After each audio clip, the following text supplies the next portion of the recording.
Australia's scrapped $90 billion submarine deal with France continues to cast a shadow on relations even as the country's leaders talk about potential defense cooperation again.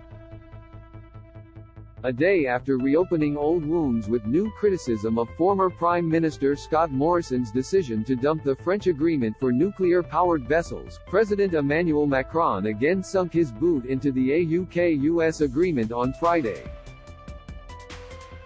The defense alliance with the United States and United Kingdom will not deliver, Macron told Bloomberg, a day after accusing Morrison of provoking confrontation with China by opting for nuclear-powered submarines.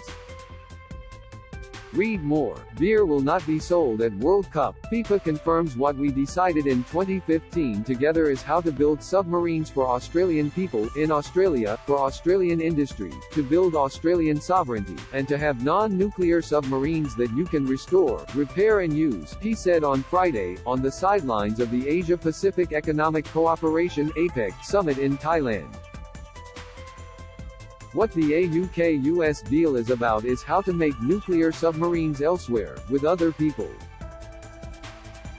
Despite defining AUKUS as a big signal of distress for France and warning it would saddle Australia with unreliable military supply chains, Macron said his talk with Prime Minister Anthony Albanese in Bali was a very good discussion. Read more. Forever 15, Hundreds farewell teenager Cassius Turvey at private funeral. Speaking on Friday from the same APEC summit as Macron, Albanese denied any suggestion of a disagreement with the French leader. He said Macron put forward very forthright views on the subject but Australia's position on AUKUS hadn't changed. We are proceeding with the AUKUS arrangements, there's nothing ambiguous about it.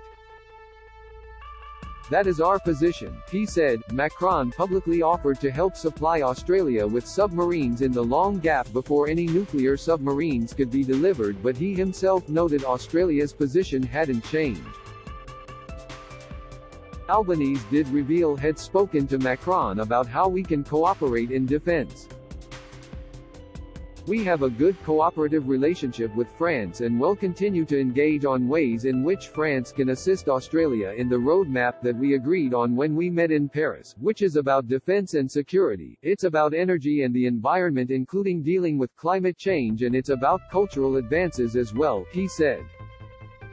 Read more. China's Xi says Asia must not become arena for big power contest. The AUKUS deal, and the last-minute revelation of it to France, sparked a major diplomatic meltdown, leaving negotiations over a multi-billion-dollar free trade agreement with the European Union on hold. Macron famously labeled Morrison a liar for his part in the process, to which the former Prime Minister said he always acted in the best interests of Australia. Read more. Queensland woman sentenced to jail for killing abusive husband. Albanese earlier this year announced an $830 million settlement deal with French sub-builder Naval Group and declared a new chapter in relations with France, during a meeting with Macron in Paris. The pair met on the sidelines of the G20 Leaders Summit in Bali on Thursday, where they shook hands, talked and posed for a selfie.